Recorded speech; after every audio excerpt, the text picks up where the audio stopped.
नमस्कार दोस्तों। माता लक्ष्मी और सरस्वती क्यों बनी नौकरानी। माँ लक्ष्मी का भक्त था वह भी शोभा शादी से पहले ही माँ सरस्वती की भक्त थी। इसलिए उनके घर के मंदिर में माँ लक्ष्मी और सरस्वती दोनों की ही तस्वीर रहती थी और दोनों मिलकर दोनों पूजा किया करते थे। माता रानी की भक्ति करना और दोनों नहीं भूलते थे। श्याम एक लकड़हारा था जो कि लकड़ियाँ काटकर अपनी रोजी रोटी कमाता था। उनकी शादी को 8 साल हो गए थे, लेकिन अभी तक उनके घर में दोनों को संतान सुख की प्राप्ति नहीं हुई थी, जिससे धीरे धीरे शोभा की आस्था भगवान पर से उठती जा रही थी। साथ ही वह अब काफ़ी गुस्सैल स्वभाव की भी हो गई थी, जबकि श्याम अभी भी माँ पर विश्वास रखता था और दिन रात माता लक्ष्मी और सरस्वती की ही आराधना करता था। हे माँ, चाहे कितने भी सुख आए परेशानियाँ आए, आप मुझे पता है आप मेरे साथ हो, इसलिए तो मुझे किसी की बात की कोई चिंता नहीं होती। तुम्हें क्यों चिंता होगी, तुम तो सुबह निकल जाते हो, रात के 2 पैसे कमाकर घर लौटते हो। पीछे से तो मैं परेशान हूँ ना पूरा दिन घर के काम निपटा रही हूँ। अच्छा, अब गुस्सा मत कर। अब गुस्सा करना सेहत के लिए ठीक अच्छा नहीं होता है। अपनी सारी परेशानियाँ माँ को सौंप दे, देखना पल भर में सारे दुख दूर कर देती हैं। अभी तक तो कोई दुख दूर नहीं किया। कल भी गरीबी में जी रही थी और आज भी गरीबी में जी रहे हैं। पता नहीं तुम्हारे विश्वास क्यों उन पर इतना है, मुझे तो बिल्कुल भी विश्वास नहीं होता। मैं तो बस तुम्हारे कहने पर थोड़ी बहुत पूजा पाठ कर लेती हूँ, नहीं तो मेरा मन ही उठ गया इस पूजा पाठ से। एक तो पहले से ही गरीबी से परेशान हूँ, ऊपर से तुम जानते हो हमारी शादी को 8 साल पूरे हो गए, अभी तक हमें संतान की सुख की प्राप्ति नहीं हुआ। मुझे तो लगता है सारी परेशानियाँ हमारे नसीब में लिखी है। सुबह आज तुम्हें भगवान पर विश्वास नहीं हो रहा है, पर देखना एक दिन तुम खुद ही शक्ति को जान जाओगी। शोभा, भगवान के घर देर है, अंधेर नहीं है। अच्छा, मैं काम पर जा रहा हूँ। श्याम काम पर चला जाता है, पर धीरे धीरे शाम को मजदूरी का काम मिलना कम हो गया। घर में बहुत परेशानियाँ आ गई। फिर एक शाम जब श्याम घर आया तो शोभा बोला, शोभा, यहाँ तो मुझे कोई भी काम नहीं मिल रहा है। बड़ी मुश्किल से दूसरे गांव में 10-15 दिन के लिए काम मिला है। अब मैं यही सोच रहा हूँ कि चल ही जाता है, थोड़े पैसे आ जाएंगे तो घर की हालत सुधर जाएंगे। पर तुम अकेली रह पाओगी। अरे कोई बात नहीं, अकेले रहने क्या ही परेशानी है, काम भी तो करना है ना। पैसे कहाँ से आएंगे, नहीं कमाओगे तो घर कैसे चलेगा। तुम मेरी चिंता मत करो, तुम आराम से जाओ। अच्छा तुम बैठो, मैं तुम्हारे लिए कुछ खाने का बना लेती हूँ।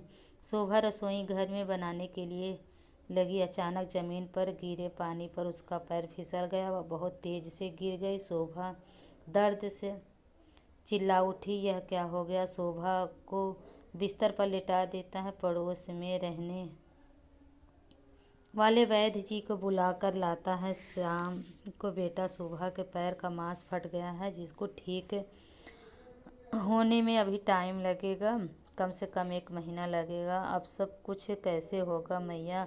शोभा तो चल फिर भी नहीं सकती। चिंता मत करो, मैं ठीक हूँ। तुम काम पर चले जाओ, नहीं तो मैं बहुत परेशानी हो जाएगी। तुम्हें इस हालत में अकेले छोड़कर मैं कैसे चला जाऊँ।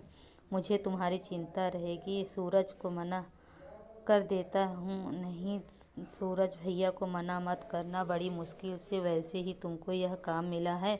अगर तुम नहीं गए तो तुम जानते हो अगले कुछ दिनों तक मजदूरी के बिना गुजारा करना बहुत मुश्किल हो जाएगा। और फिर कुछ दिन की तो बात है, मैं किसी न किसी तरह गुजारा कर लूँगी। ठीक है, मैं जल्दी लौट आऊँगा।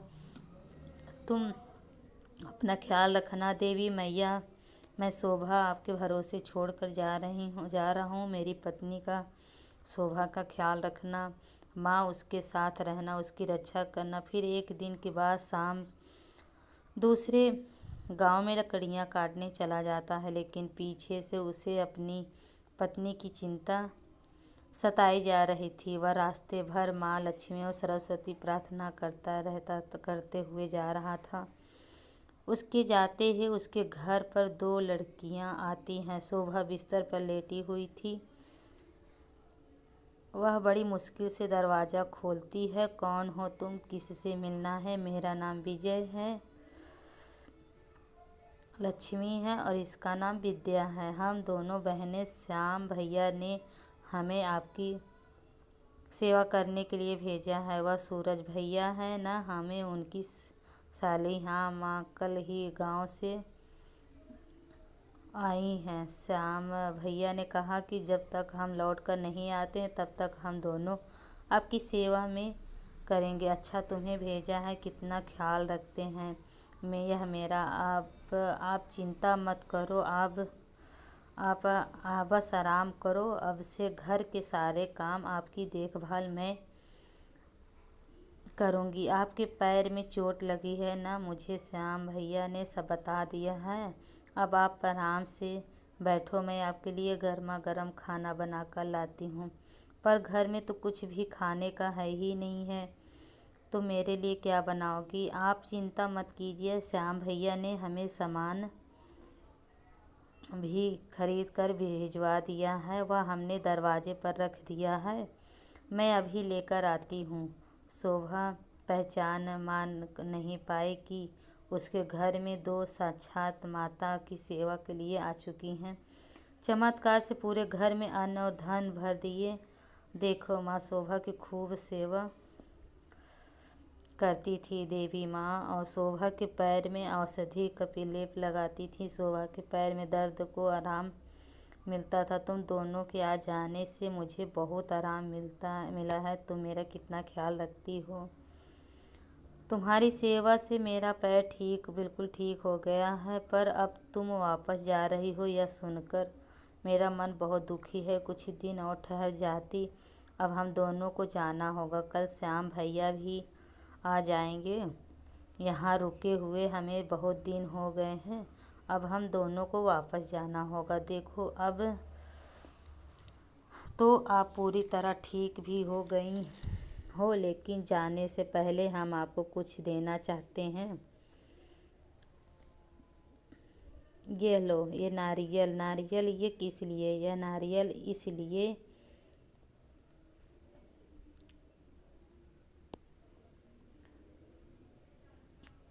तोड़कर आप खा लेना। देखना, अगले 9 महीने के बाद आपके घर में एक बहुत ही सुंदर बालक जन्म लेगा। सचमुच तुम कितनी अच्छी हो। ऐसा लगता है कि तुम्हें हमारी सारी दुख तकलीफ पता है। मैं इस नारियल को ज़रूर खाऊंगी।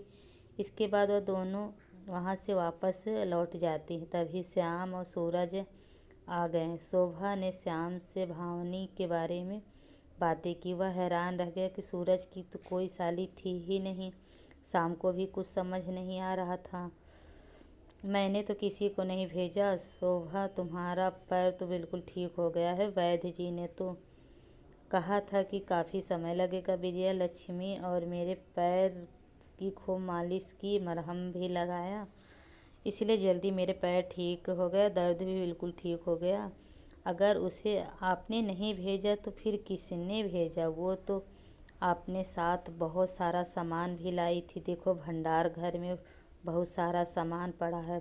शोभा श्याम को भंडार घर में लेकर जाती। वह दोनों चौक जाते हैं। भंडार घर पे अन्न और धन भरा हुआ रहता है। धरती पे दोनों देवियों के चरणों के निशान छापे हुए थे। साथ ही उनके पास कमल के फूल और छोटी सी बीड़ा ही रखी हुई थी। उसकी आंखों में आंसू की धारा बह जाती है और वह उन चरणों में माथा टेक कर खूब रोते हैं। शोभा भी अब तक सब कुछ समझ गई थी। शोभा माँ स्वयं को हमारे घर आई थी। उन्होंने तुम्हारी सेवा की, इस घर को अन्न धन से भर दिया है। मैया, मुझे आपको दर्शनों का सौभाग्य नहीं प्राप्त हो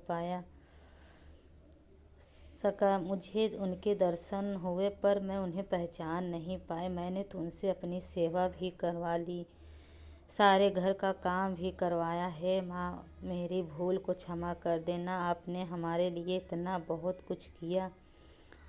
और मैंने कभी आपकी ठीक से पूजा तक नहीं की। आपकी महिमा अपरंपार है मैया। शोभा और श्याम साथ में माँ दुर्गा और माँ सरस्वती मंदिर जाते हैं। श्याम और शोभा की ज़िंदगी में कुछ और माँ के आशीर्वाद के घर में किसी भी चीज़ की कमी नहीं थी। माँ लक्ष्मी और माँ सरस्वती का नाम लेकर शोभा ने उस नारियल को खाया, जिसके फलस्वरूप 9 महीने के पश्चात उसके घर में बहुत ही सुंदर बालक का जन्म हुआ, जो कि बहुत ही तेज बुद्धि और बहुत सुंदर था।